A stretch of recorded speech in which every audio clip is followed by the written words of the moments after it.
Hello guys, मैं लेखिका और मैं दिल्ली से ही हूँ। और मैं यहाँ करोल बाग में यूपीएससी की प्रिपरेशन करने के लिए आई हूँ। और मैं यहाँ चौहान पीजी में स्टे कर रही हूँ। और ये मेरा रूम है, रूम नंबर 5, 4th फ्लोर। तो इसको एक बार रिव्यू कर लेते हैं।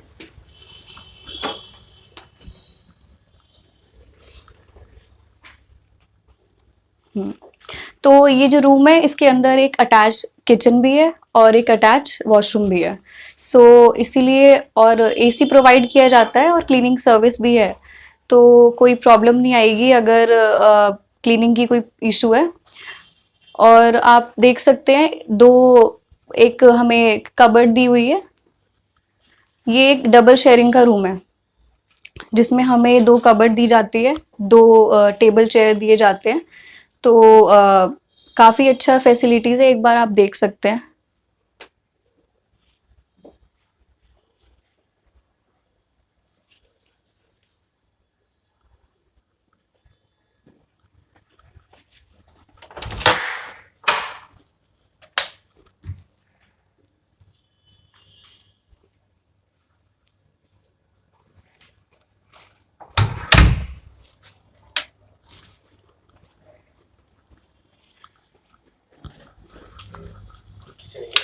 हम्म।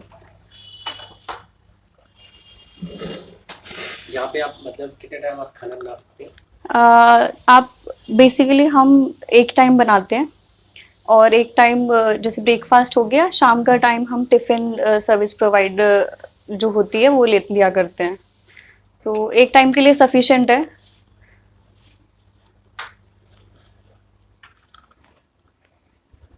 और आपका स्टडी टेबल? हाँ, ये मेरे स्टडी टेबल है। बेसिकली मैं सुबह 9 बजे से रात के 1 बजे तक मैं यहीं पे पढ़ती हूँ। उसके बीच में मुझे कोचिंग भी पढ़ना होता है। तो ये मेरा स्टडी टेबल है।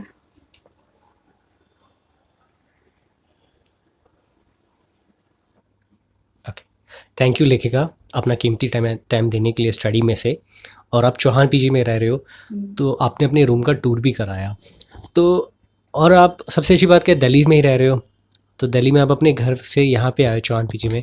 कैसा लग रहा है आपको यहाँ पे आकर के? एक्चुअली यहाँ पे घर जैसी फीलिंग है, क्योंकि अभी तक मेरे को 1 महीना हो गया है, मुझे कोई ऐसी प्रॉब्लम नहीं आई है। सारी अच्छी फैसिलिटीज़ हैं और क्लीनिंग फैसिलिटी भी है जो मतलब इस टाइम पे, कोविड के टाइम पे बहुत इम्पोर्टेंट है। तो काफ़ी अच्छी जगह है as a student UPSC preparation करने के लिए। और एज अ सेफ्टी वाइज देखा जाए? हाँ, और सबसे इम्पोर्टेंट जो सेफ्टी होती है गर्ल्स के लिए, यहाँ पे कोई भी ऐसा इशू नहीं है। हम लोग रात को 9, साढ़े 9 बजे भी अगर कोचिंग से आते हैं तो ऐसा कोई इशू नहीं है, तो काफ़ी सेफ है। ओके। और लेखिका, अभी आप प्रिपरेशन कर रही हैं यूपीएससी का, और आपको कितना समय हो गया है हम्म। प्रिपरेशन करते हुए? मैंने ग्रेजुएशन के लास्ट ईयर में सोचा था यूपीएससी प्रिपरेशन करने के लिए 2019 में। ओके। तो उसके बाद लेकिन मास्टर्स में एडमिशन होने के बाद कंटिन्यू नहीं बन पाई, तो मैंने अभी लास्ट कोविड के बाद से एक फुल सीरियस प्रिपरेशन के लिए स्टार्ट किया प्रिपरेशन अपनी। 2020 से? हम्म। ओके। और आपका वैसे एजुकेशन बैकग्राउंड क्या है? हाँ, मैंने ग्रेजुएशन में एमएससी बीएससी फोरेंसिक साइंस से ग्रेजुएशन की है। ग्रेट। और अपनी post graduation MSc forensic science से की है, Delhi university, department of anthropology. Okay, that's very nice. थोड़ा सा हम आप आपका ना पर्सनल लाइफ में जानना चाहेंगे। वो ये है कि हर बच्चा मतलब यूपीएससी प्रिपरेशन करने की नहीं सोचता, बट आपको ये इंस्पिरेशन कहाँ से आई? एक्चुअली कॉलेज के लास्ट ईयर्स में हमसे पूछा जाता है कि आप आगे क्या परस्यू करना चाहते हैं। हम्म। उस टाइम तक ऐसा कोई नहीं था, लेकिन मेरी फैमिली में एक मेरे ब्रदर ने ही यूपीएससी प्रिपेयर करके सिलेक्शन हुआ उनका सीएपीएफ में। वाह। उसके बाद मुझे काफ़ी इंस्पिरेशन मिली कि मतलब फैमिली से, मतलब वो एक क्लियर हुए हैं, तो हो सकता है कि मैं भी प्रिपेयर करूं तो मेरा भी हो जाएगा। और वहीं से मुझे मोटिवेशन आई बेसिकली। बेसिकली एक और चीज़ मैं आपको बोलता हूँ, वो ये कि नॉर्मल जो फैमिलीज होती हैं, पेरेंट्स होते हैं, लड़की को लेकर के ये सोच होता है कि इसको पढ़ाना है, लिखाना है और इसकी शादी कर देनी है। हम्म। तो ऐसा, आप भी ऐसी बैकग्राउंड से आए हो, या आपकी फैमिली कुछ सपोर्टिव है इस चीज़ में कि हम्म। इसको पढ़ाएंगे लिखाएंगे कुछ, इस इसको स्टैंड करेंगे, कैसी आपकी फैमिली कैसी है, क्या सोच अ, रखती है? तो इस चीज़ में मेरी फैमिली मतलब काफ़ी सपोर्टिव है। उन लोगों ने कभी भी बाउंडेशन नहीं किया कि एक पर्टिकुलर एज दे दी है कि हम्म, इसके बाद में तुम्हें प्रिपेयर नहीं कराने देंगी। तो काफ़ी सपोर्टिव फैमिली है और मेरी एक सिस्टर भी है, तो she is also a nursing officer. तो उनके लिए भी कोई भी बाउंडेशन नहीं है कि शादी के लिए, तो मोस्टली पेरेंट्स को इसी तरीके से होना चाहिए। तो काफ़ी फ्रीडम दें ताकि जो लड़कियां हैं वो भी कुछ कर सकें। तो यही एक एडवाइस है पेरेंट्स के लिए भी कि कोई भी बाउंडेशन या फिर कोई एज लिमिट ना दें लड़कियों के लिए एक फिक्स। तो सिर्फ यही कहना था। और आप जीएस की प्रिपरेशन कर रहे हैं, हम्म। तो अभी आप कहाँ से कर रहे हैं? हम्म। तो अभी मैं बायजूस कोचिंग सेंटर जो है करोल बाग में, मैंने वहाँ से कोचिंग लेनी स्टार्ट की है। और अभी मैं इंडियन पॉलिटी स्टार्ट की है मैंने लक्ष्मीकांत से और प्लस एनसीईआरटी से। तो अभी इंडियन पॉलिटी में आपका क्या क्या कवर हुआ हाँ, है? इंडियन पॉलिटी में अभी हम पार्लियामेंट स्टार्ट करने वाले हैं। उससे पहले स्टेट एंड सिटीजनशिप और जो फंडामेंटल राइट्स डीपीएसपी है हम्म, वो मैंने ख़त्म कर दिया है। सो सबसे पहले मैंने 6 to 12 एनसीईआरटी पढ़ी थी हम्म, पॉलिटी के लिए। उसके बाद में मैंने अभी 11th जो बेसिकली जो मेन 11th की जो पॉलिटी है वो पढ़नी होती है एनसीईआरटी की, और राइट। लक्ष्मीकांत तो है ही। अच्छा, एक चीज़ मेरे माइंड में आया कि ऑन द स्पॉट आया अभी कि आप दिल्ली के ही हो, basically born and bottom Delhi के ही हो, तो आप ये प्रिपरेशन अपने घर से भी रह के कर सकते थे। हम्म। तो why why you are choosing Karol Bagh? आप करोल बाग को ही आपने क्यों चूज़ किया? हम्म।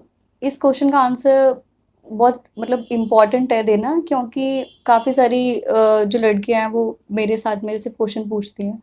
तो काफ़ी हद तक फैमिली जो है काफ़ी एजुकेटेड फैमिली है, लेकिन एक इन्वायरमेंट नहीं बन पाता घर पे। ओके। और यहाँ पे ये है कि एक प्रॉपर इन्वायरमेंट दिया जाता है यूपीएससी एस्पिरेंट का। जैसे मैं हम्म, जिस पीजी में हूँ मोस्टली जो गर्ल्स हैं वो हम्म, यूपीएससी प्रिपेयर कर रही हैं। और एक हेल्दी कंपटीशन भी रहता है घर पे। कंपटीशन का हम लोगों को नहीं पता रहता है कि कितना जी। कंपटीशन है। ओके। तो इसीलिए मैंने ये चूज़ किया यहाँ पे आना। और अब आपका ऑप्शनल सब्जेक्ट क्या है? सो जैसे मैंने बताया कि मैंने मास्टर्स जो थी डिपार्टमेंट ऑफ एंथ्रोपोलॉजी से की थी। हम्म, तो इसीलिए मेरा जो मास्टर्स और ग्रेजुएशन में एक फोरेंसिक एंथ्रोपोलॉजी एक सब्जेक्ट था। तो इसीलिए उससे मिलता जुलता यूपीएससी में एक एंथ्रोपोलॉजी नाम का सब्जेक्ट है। राइट। तो फिर मैंने इसीलिए एंथ्रो चूज़ किया।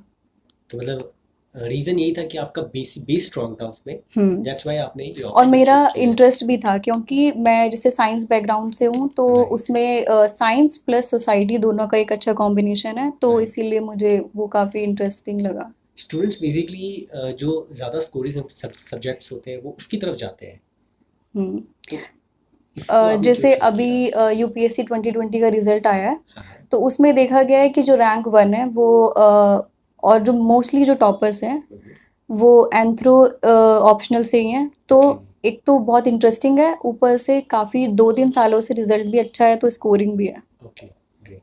ग्रेट। तो अब आपका जो स्ट्रैटेजी है नेक्स्ट 3 मंथ्स का, हम्म। वो क्या है? थोड़ा हाँ, शेयर करिए। तो मेरी नेक्स्ट मंथ की स्ट्रैटेजी सबसे पहले ये है कि अपना ऑप्शनल कंप्लीट करना है। हम्म, तो जो मेरा टारगेट है वो है कि नवंबर तक अपना ऑप्शनल एंथ्रोपोलॉजी एक बार या 2 रीडिंग मेरे को करनी है। हम्म, और साथ में मैंने एक पॉलिटी सब्जेक्ट चूज़ किया है जो कि पेपर नंबर 1 है। तो वो पेपर 2 है, सॉरी। तो मैंने अभी तक यही है। और जो ये तो मेरा 3 मंथ का एक शेड्यूल है। बाकी राइट। वीक वाइज और एक डे वाइज भी है, वो डिफरेंट है। ओके। तो मतलब ये जो आपकी स्टडी है ये 6 मंथ्स के लिए भी है या कुछ डिफरेंट है पूरी? नहीं नहीं, first 3 months optional, okay. Then next 3 month for GS, whole GS, okay. then another 3 months for the preparation, that is uh, I have to prepare only for prelims. और आप अभी किस अटेम्प्ट के लिए हम्म। प्रिपेयर कर रहे हो? सो ये मेरा फर्स्ट अटेम्प्ट है। ओके। तो जो कि मेरा 2022 में होने वाला है। इससे पहले मैंने कोई अटेम्प्ट नहीं दिया। राइट। तो अभी जो है आपका शेड्यूल क्या है, आप किस शेड्यूल को प्रैक्टिस कर रहे हो? तो जैसे कि मैंने बताया मेरी कोचिंग भी होती है बायजूस में। हम्म, तो मेरा जो शेड्यूल होता है वो सुबह 9 बजे से शुरू होता है, जिसमें कि मुझे सबसे पहले न्यूज़पेपर पढ़ना होता है। न्यूज़पेपर में मैं 2 न्यूज़पेपर पढ़ रही हूँ। एक तो द हिंदू और एक इंडियन एक्सप्रेस। तो सबसे पहले सुबह उठ के इंडियन एक्सप्रेस पढ़ना होता है। उसके बाद में मेरा जो शेड्यूल है वो 1 आवर स्टडी और 10 मिनट ब्रेक्स का है। Okay, great. हाँ, तो 1 घंटा न्यूज़पेपर पढ़ने के बाद में 10 मिनट का जो ब्रेक होता है उसमें ऐसा नहीं है कि मैं कुछ यूट्यूब वीडियोज़ वैसे एंटरटेनमेंट के लिए देखा, लेकिन नहीं, उस 10 मिनट में भी मेरा ये रहता है कि कुछ रिवाइज़ हो जाए, हुँ, हुँ, हुँ। तो वो भी प्रोडक्टिव होता है। उसके बाद में न्यूज़पेपर के बाद में मुझे, जैसे मैंने पॉलिटी सब्जेक्ट बताया, तो मुझे पॉलिटी का रिवीजन करना होता है। जितना मैंने पढ़ लिया है, लास्ट डे जो मैंने पढ़ा है वो उस दिन रिवाइज़ करना होता है। उसके बाद में होनली 3 आवर्स फॉर ऑप्शनल। ओके। तो मेरे को ऑप्शनल के लिए देना होता है। अभी मैं एंथ्रोपोलॉजी में पेपर 1 पे हूँ। उसमें मैं अपना रिसर्च मेथोडोलॉजी वाला यूनिट कर रही हूँ। इसके बाद में मेरे को कोचिंग में जो पॉलिटी है वो पढ़ने के बाद में रात को एक और न्यूज़पेपर पढ़ना होता है जो द हिंदू न्यूज़पेपर है। ओके, मतलब 2 आपने मॉर्निंग। न्यूज़पेपर, मॉर्निंग में इंडियन एक्सप्रेस ओके, और रात को द हिंदू। ओके। तो जैसे कि करंट अफेयर्स बहुत ज़्यादा आता है, हुँ, इसीलिए तो मेरी स्ट्रैटेजी यही है कि करंट अफेयर और स्टैटिक दोनों को इक्वली इम्पोर्टेंस दे रही है। तो इसीलिए दोनों न्यूज़पेपर पढ़ने के बाद में जीएस भी साथ में लेके किसी भी चीज़ को लेस इम्पोर्टेंट नहीं मानना चाहिए, इसीलिए दोनों चीज़ इक्वली मैंने रखी है अपनी स्ट्रैटेजी में। उसके बाद में एक मेरा रात को एमसीक्यू प्रैक्टिस करने का एक 1 घंटा होता है, जिसमें मैं इनसाइट आईएएस और डिफरेंट जो आईएएस बाबा है उससे मैं एमसीक्यू प्रैक्टिस करती हूँ डेली 1 आवर्स। वो उसमें क्या करंट अफेयर्स रिलेटेड होते हैं? हाँ, वो करंट अफेयर रिलेटेड होता है। और अभी जो मैंने अपनी स्ट्रैटेजी में एक और चीज़ ऐड की है 2 वीक्स पहले, कि आंसर राइटिंग। मैंने अभी आंसर राइटिंग भी शुरू की है। जो मैं पढ़ती हूँ पॉलिटी में, उससे रिलेटेड प्रीवियस ईयर्स में जो भी क्वेश्चन आया होता है, मुझे उससे उस टॉपिक का वो आंसर लिखना होता है। एक ओके, दिन में 2 या 3 आंसर मैं लिखती हूँ। ओके। तो ये मेरी स्ट्रैटेजी रहती है। और रात को सोने से पहले रिवाइज भी करना होता है। जो भी कोचिंग में पढ़ाया गया है उस दिन हुँ, हुँ। रात को एक बार रिवाइज करना होता है। Very nice. अच्छा, एक बहुत बेसिक सा क्वेश्चन मैं आपसे पूछता हूँ, मोस्टली स्टूडेंट्स मुझसे भी पूछते हैं, जबकि मेरे पास उसका जवाब नहीं होता। वो ये होता है कि हम डेली न्यूज़पेपर्स पढ़ते हैं और हमें उसमें से पता नहीं होता कि कौन सा जो न्यूज़ है वो करंट अफेयर्स में आएगा। और हम्म। तो ये कन्फ्यूज़न होती है, तो इसको आपने कैसे किया है? हम्म। तो स्टार्टिंग में जब मैंने प्रिपेयर किया था तो मेरे साथ में भी यही एक प्रॉब्लम थी कि न्यूज़पेपर एक पढ़ने में 2-3 घंटे लग जाते हैं। लेकिन अब मुझे सिर्फ एक 1 घंटा लगता है, क्योंकि मैंने सिलेबस को बहुत ज़्यादा अच्छे से पढ़ा। हुँ, हुँ। सिलेबस को काफ़ी अच्छे से पढ़ेंगे तो पता चलेगा कि कौन सी न्यूज़ इम्पोर्टेंट है, कौन कौन सी सी चीज़ रिलेट कर रही है? रिलेट कर रही है। और कोई भी एक्स्ट्रा न्यूज़ पढ़ने की ज़रूरत नहीं है। सिलेबस में जो है सिर्फ वही पढ़ना है। ऑलराइट, तो सिलेबस को जब बहुत अच्छे से पढ़ोगे और प्रीवियस ईयर क्वेश्चंस को देखोगे कि जो हम पढ़ रहे हैं उससे राइट, रिलेटेड सिलेबस में भी है और क्वेश्चन भी आ रहे हैं, तो राइट। ऑब्वियसली हमें एक आइडिया लग जाता है कि न्यूज़पेपर में कौन सा आर्टिकल पढ़ना है या नहीं। एडिटोरियल बहुत इंपॉर्टेंट होते हैं, क्योंकि हुँ, ऐसे राइटिंग में भी बहुत हेल्प करते हैं। तो न्यूज़पेपर के लिए इतना सिर्फ। और आप जैसे मंथ का करंट अफेयर्स आता है, तो हम्म। वो कौन सा प्रेफ़र करते हो आप? जैसे मैं बायजूस से हूँ, हुँ, तो हुँ। वो लोग हर वीक देते हैं, एक कंपाइलेशन देते हैं पूरे वीक की। ओके, तो अगर आप डेली न्यूज़पेपर और हर वीक की कंपाइलेशन पढ़ रहे हो तो मंथ वाली मुझे नहीं लगता इतनी इम्पोर्टेंट है, क्योंकि राइट। आप ऑलरेडी डेली और हर वीक वो कंपाइलेशन पढ़ रहे हो। तो अच्छा ये है कि आप मैक्सिमम क्वेश्चन प्रैक्टिस करो, हुँ, जैसे एमसीक्यू जो होते हैं वो प्रैक्टिस करो, तो वो सही है। ऑलराइट, लास्ट में आप 365 पढ़ सकते हो, जो पूरे ईयर की आती है। ओके। एंड द लास्ट, मैं अब आपसे कोई क्वेश्चन नहीं पूछूँगा। अब आपके पास कोई स्टूडेंट्स के लिए मैसेज हो, जो बच्चे यहाँ पे आ रहे हैं या फिर जो एग्जिस्टिंग है, उनके लिए कोई हम्म। मैसेज? तो सबसे पहले तो पीजी को, जैसे रहने के लिए जगह बहुत इंपॉर्टेंट होती है, राइट, क्योंकि अगर जब तक पढ़ाई का इन्वायरमेंट नहीं मिलेगा तो प्रिपरेशन अच्छे से नहीं हो पाती।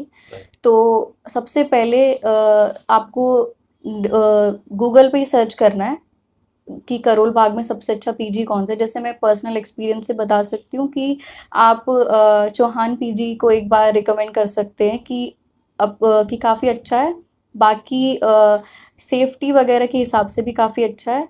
और ऊपर से सबसे इम्पॉर्टेंट चीज़ है कि प्रिपेयर, मतलब काफ़ी एक अच्छा इन्वायरमेंट है, ऊपर से security. That's hmm, thank you so much ma'am, आपने अपना प्रेशियस टाइम दिया और हमारे जो स्टूडेंट्स हैं वो भी काफ़ी अवेयर हो गए होंगे इन सब चीज़ों से। So thank you so much for watching this video and thank thank you you for ma'am. Giving me the opinion. Thank you.